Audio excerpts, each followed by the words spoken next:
Sí, en general, eh, dos aspectos son los que se están destacando en esta temporada de lluvia, que a su vez está asignada por ese fenómeno del Niño, que es un exceso de evaporación en el Pacífico ecuatorial que está teniendo su transmisión actualmente sobre el noreste del país. Uno de los aspectos es mucha lluvia sobre la cuenca del Uruguay y la cuenca del Iguazú, que ha motivado una crecida que hacía muchos años que no se daba del río Paraná en noviembre. Esa posibilidad sigue existiendo sobre el río Paraná de acá hasta abril. Ese es un aspecto. Y el otro aspecto es, bueno, lluvias sobre nuestra provincia, que como muy bien decís, por 3 años en gran parte del territorio hubo escasez de lluvia y por lo tanto una sequía que se hizo sentir en algunos lugares muy grave. Bueno, eso de a poco se va dando vuelta, especialmente en el sector sur de la provincia, en el sudoeste, donde los registros vienen determinando lluvias por encima de lo normal. En el resto de la provincia son valores normales, pero que alientan de algún modo a que esta situación de sequía de 2 o 3 años estaría llegando a su fin. Y el panorama hacia adelante, que sería la otra pregunta que uno se haría, bueno, ¿cómo sigue?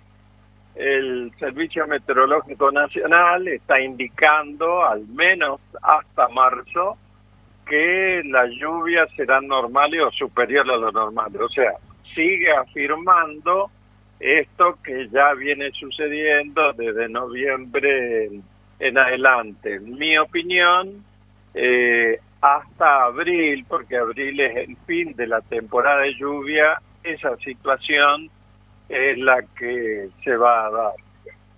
Claro. Bien, como usted decía, usted ya lo anticipaba, esto que está pasando, el fenómeno del niño. Coméntele a la gente un poco qué es el fenómeno del niño, dónde se origina y si esto es cíclico, puede llegar cada 4 años, o algo que no se puede prever que tengamos en esta época gran cantidad de lluvia cuando el año pasado, por ejemplo, no la teníamos. Bueno, ahí está buena la pregunta. El 70% del planeta Tierra es agua. Y la mayor superficie evaporante que tiene este planeta es el Océano Pacífico, que a la altura de Ecuador, de Perú, tiene entre 10.000 y 15.000 kilómetros de distancia, donde se genera la mayor evaporación que tiene este planeta y por lo tanto mueve el amperímetro de las precipitaciones, especialmente en América, sur y norte, y en algunas otras partes del mundo. De ahí es que se estudia qué temperatura tiene a nivel superficial ese océano en ese lugar, porque se recuerda y muy claramente el fenómeno de 1983, donde, por ejemplo, el río Paraná estuvo un año crecido, no un mes como en Claro. noviembre del año pasado, sino un año, inundando todo, generando demasiadas pérdidas, no solamente para Argentina, sino para varios países de Latinoamérica, en Estados Unidos. Entonces, desde esa época se le pone un foco muy especial de todos los organismos de investigación del clima, de la meteorología, porque dicen, si esa región, la temperatura superficial está por encima de lo normal, significa que hay mucho más evaporación y por lo tanto en alguna parte se genera mayor precipitación. Bueno, ese fenómeno ha sucedido desde mitad del año pasado hasta la fecha, todavía está sucediendo, y no es automático, no es que, bueno, porque hoy está evaporando más, ya hoy empieza a llover, pero como empezó a mitad de año, recién ahora se comienza a sentir con mucha claridad esa consecuencia de ese mayor calentamiento, que en el caso de la cuenca del Plata o la cuenca del Paraná o del Uruguay, el corazón de mayores precipitaciones es justamente la cuenca del Uruguay, el sur de Brasil, y involucra de algún modo a la cuenca del río Iguazú y lo que es el noreste argentino. En estos momentos se comienza a visualizar esa transferencia de mayor evaporación, mayor humedad y mayores lluvias, que de acuerdo a los organismos meteorológicos, tanto de Argentina como de Brasil, dicen, bueno, esa situación va a seguir así por lo menos hasta marzo, en mi opinión hasta abril, y por lo tanto existe la posibilidad de que se generen precipitaciones muy elevadas, como la que ocurrió en Charata y Las Breñas durante esta semana o la semana anterior en la zona de Reconquista y de Vera, en la provincia de Santa Fe, y ni hablar de lo que está sucediendo en Corrientes, donde tiene una gran superficie bajo agua a raíz justamente de ese exceso de precipitaciones. Ese es el panorama que se visualiza de acá hasta que termine la temporada de lluvia de abril. Y ahí agregó otro detalle, que es que una cuestión es el impacto de lluvias de muy elevado volumen en octubre, noviembre, y otra en marzo y abril. En marzo y abril las consecuencias son mayores. ¿Por qué?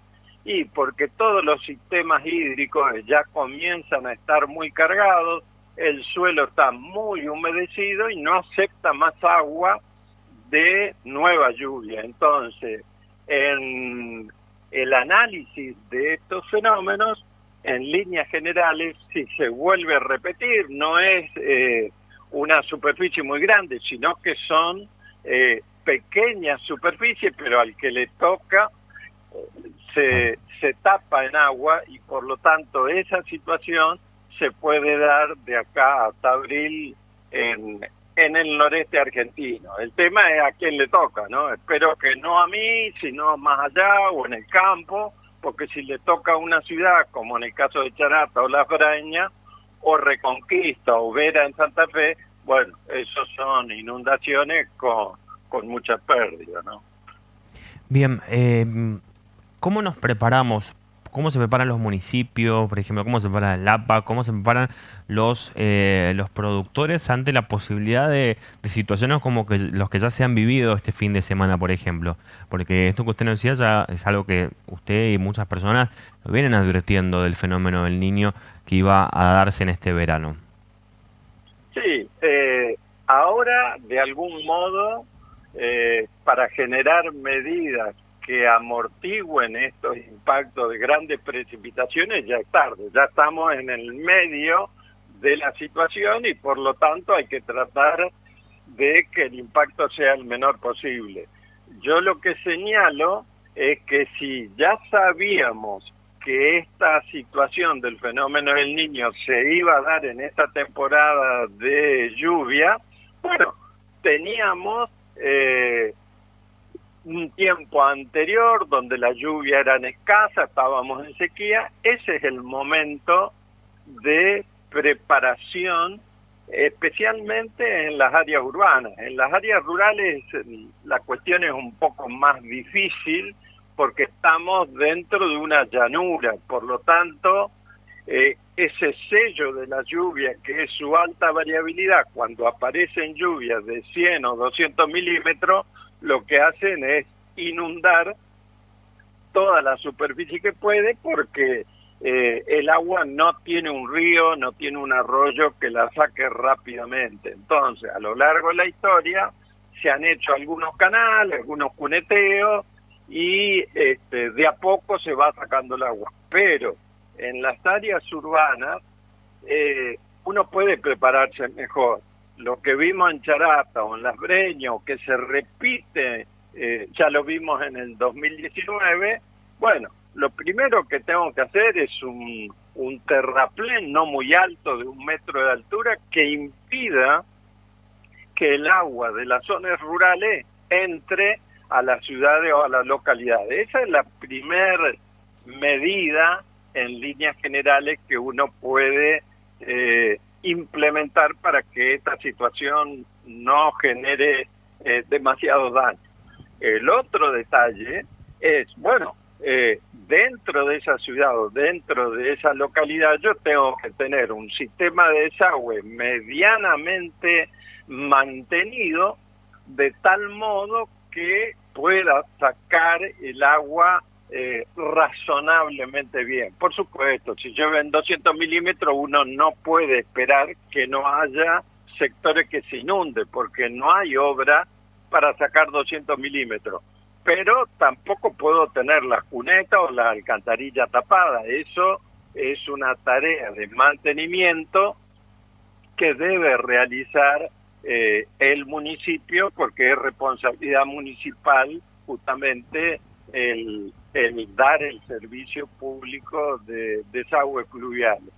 Y otra cosa que es recomendable es tener reservorios, grandes reservorios que permitan amortiguar esa precipitación que cae sobre la ciudad para poder guardar agua que la puedo ocupar en los momentos en los cuales no llueve. Yo tengo de mayo a septiembre un periodo de no lluvia, ¿y de dónde saco agua? Bueno, ahí yo almaceno agua para regar, para hacer horticultura o cualquier otro uso que requiera la población.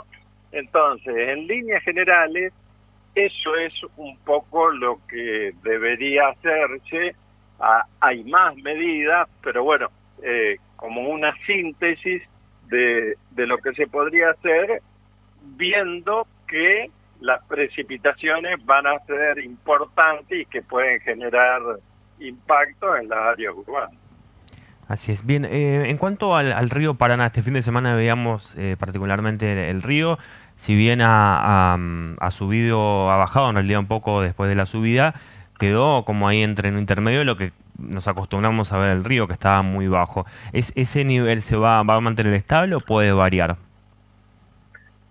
Los próximos días, digamos una semana, 10 días, se va a mantener en esos niveles medios, entre Claro. 3,5 metros, 4 metros de altura en el puerto Barranqueras, en Corrientes. ¿Por qué? Porque no hay grandes lluvias sobre el Iguazú o las zonas cercanas a Itaipú.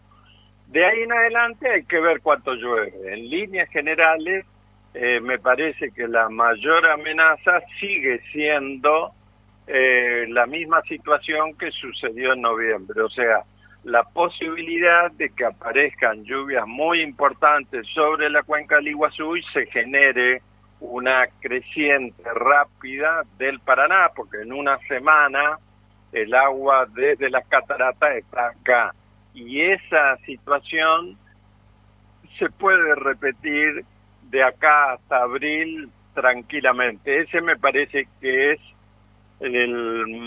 la mayor amenaza que se observa del comportamiento futuro que puede tener el Paraná.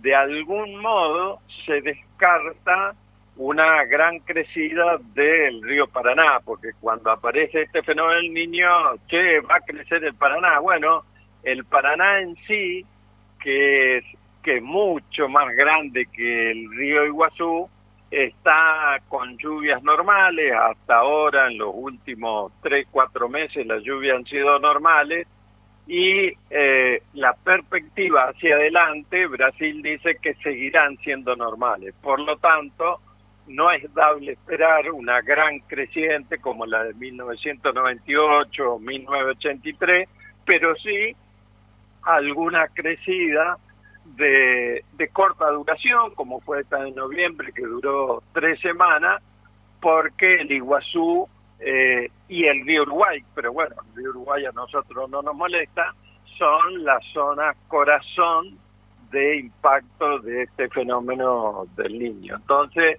ese es el panorama que se puede observar de acá en adelante hasta abril en nuestras costas del río Paraná.